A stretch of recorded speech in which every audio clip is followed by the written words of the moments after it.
Le démocrate Joe Biden et sa nouvelle colistière Kamala Harris sont attendus mercredi pour leur première apparition ensemble, après le choix historique de placer la sénatrice noire en lice pour devenir la première femme vice-présidente des États-Unis. S'ils battent Donald Trump en novembre. Si Kamala Harris et moi sommes élus, nous allons hériter de multiples crises, d'une nation divisée et d'un monde en déroute, tweeté le candidat à la Maison-Blanche mercredi. C'est exactement pour cela que je l'ai choisie. Elle est prête à diriger dès le premier jour de la présidence. Après des mois d'une campagne Biden qui s'est largement jouée sur Internet à cause de la pandémie de COVID-19, tous deux prononceront leur premier discours ensemble au lycée Alexis Dupont de Wilmington, dans le Delaware où il vit, vers 15h50, 19h50 GMT, puis ils participeront à une levée de fonds en fin de journée. L'Amérique est en crise et je sais que Joe Biden nous en sortira, déclaré dans une vidéo de campagne la sénatrice de Californie, 55 ans, fille d'un père jamaïcain et d'une mère indienne. La nouvelle équipe part avec un avantage. Joe Biden, 77 ans, devance Donald Trump, 74 ans, d'une marge confortable dans la moyenne des sondages nationaux, plus 6,9 points de pourcentage selon la moyenne du site Real Clear Politique, mais aussi dans plusieurs États clés, qui font les élections en basculant d'un parti à l'autre aux États-Unis. Les attaques de Donald Trump visant Kamala Harris n'avaient pas tardé mardi, la plus méchante, la plus horrible, la plus méprisante de tout le Sénat américain, et l'équipe Trump continuait d'attaquer mercredi Kamala l'imposture, malgré un silence notable du tempétueux milliardaire, pourtant peu avare en tweets. Ce choix montre que Biden et le Parti démocrate ont été pris d'assaut par la gauche radicale, estimé le vice-président Mike Pence, qui affrontera Kamala Harris lors d'un débat à l'automne, avant le scrutin du novembre.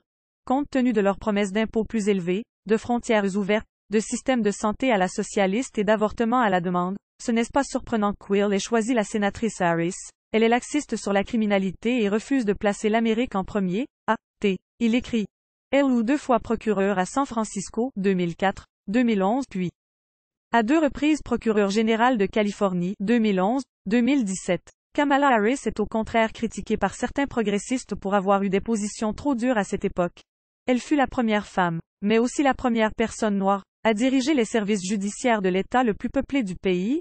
En janvier 2017, elle avait prêté serment au Sénat à Washington, s'inscrivant comme la première femme originaire d'Asie du Sud et seulement la seconde sénatrice noire dans l'histoire américaine. Élevée pour agir, prête à travailler.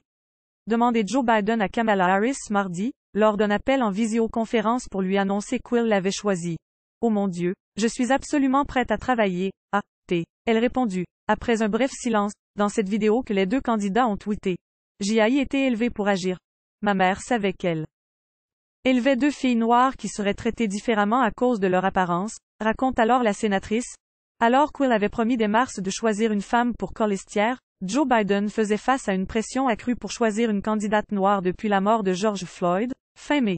D'autant que l'ancien vice-président doit en partie sa nomination aux électeurs noirs qui lui avaient offert une victoire éclatante en Caroline du Sud lors de la primaire. C'est une grande nouvelle pour le progrès et la démocratie, réagit Latosha Brown, co-fondatrice de l'organisation Black Vote Matter qui encourage la mobilisation des électeurs afro-américains.